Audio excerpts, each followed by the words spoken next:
Buya mohon maaf sebelumnya, bukan ingin membuka aib Buya karena ini masalah terkait kedukun dan juga memutus silaturahmi dengan saudara kandung. Begini Buya, saya sudah berumah tangga selama 4 tahun Buya, dan suami saya bekerja biasa. Beliau bekerja di perusahaan ibundanya.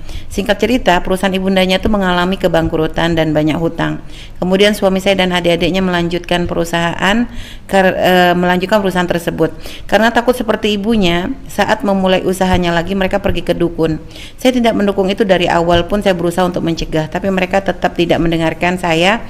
Malahan adik-adiknya pun jadi benci kepada saya Buya. Saya sedih dan kecewa, lalu saya pergi menemui orang tua saya untuk minta solusi bagaimana baiknya Buya.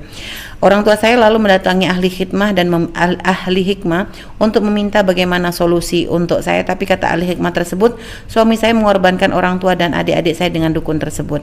Orang tua dan saudara kandung saya pun menjadi benci kepada suami dan saya tidak boleh berkunjung ataupun membawa apapun kepada orang tua saya, katanya hanya membawa penyakit.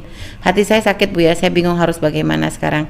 Kalau saya berpisah dengan suami, anak saya masih umur 3 tahun, tetapi Buya, uang yang dikasih kepada saya itu hasil dari beliau bekerja kulinya.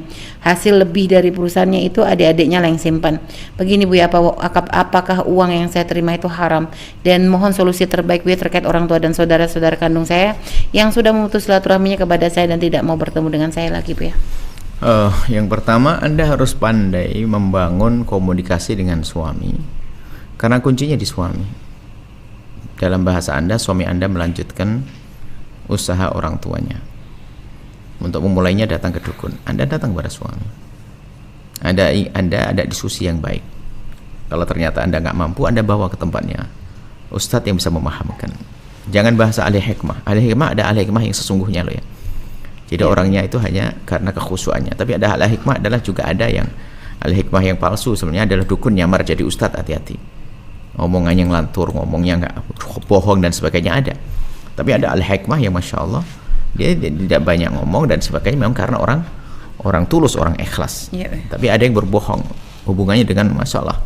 Ini ada orang main-main, karena sering hal-hal yang demikian itu ada dan disebutkan oleh Imam Ghazali, orang-orang semacam itu.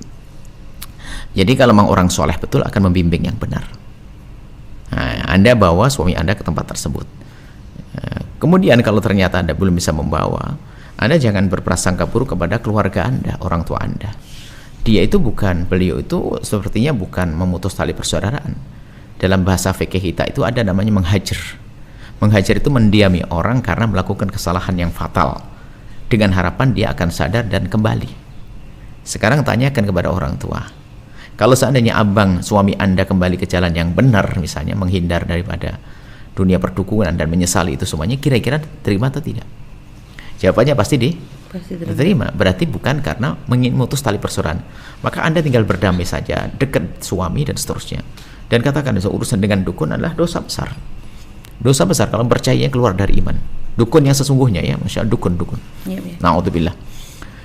Kemudian masalah urusan pekerjaannya tidak ada urusan. Yang repot, yang menjadi masalah kepercayaan Anda dengan dukun, kepercayaan suami Anda dengan dukun dan kedatangannya ke tempat dukun. Adapun pekerjaan, sebelum ada dukun sudah ada kerjaan kok. Rezekinya dari perusahaan tersebut adalah halal saja. Rezekinya adalah halal, yang diberikan dari perusahaan adalah halal. Modalnya bukan modal dari ngerampok, bukan ada riba. Modal sudah ada kan, berjalan adalah halal.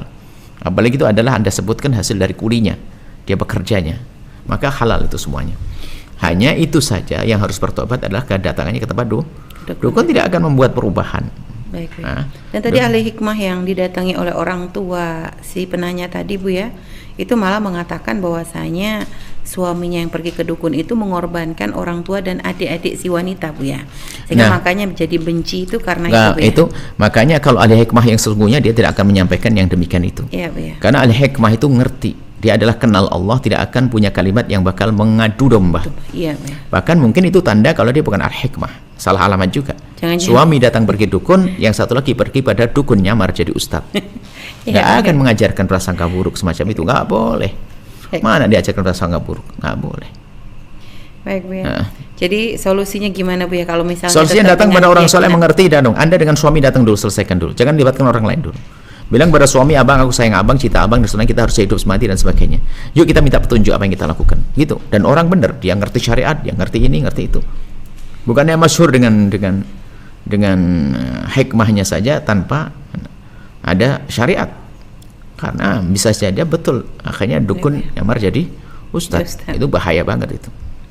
Pakai kopiah putih lagi, ada pakai imamah lagi, pakai ini, tahu-tahu maunya ngelantur yang seolah-olah ngelihat ini itu, ketemu jin ngomong dengan ini dan sebagainya. Waduh, banyak bohongnya, hanya biar dipercaya saja dan macam-macam kok.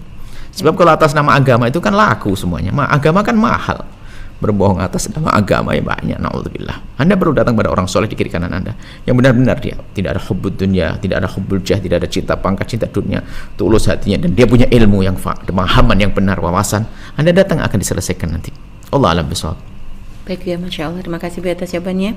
Dan tadi kepada sebenarnya, semoga Bu Anda memahami apa yang disampaikan, bangun komunikasi yang indah dengan suami, dan juga nanti mencoba sedikit demi sedikit Bu ya untuk menjalin hubungan lagi dengan keluarga. Mungkin ya dengan membuktikan bahwa Anda dan suami, artinya suami sudah membuat perubahan yang lebih baik lagi dan tidak berurusan dengan yang namanya perdukunan lagi.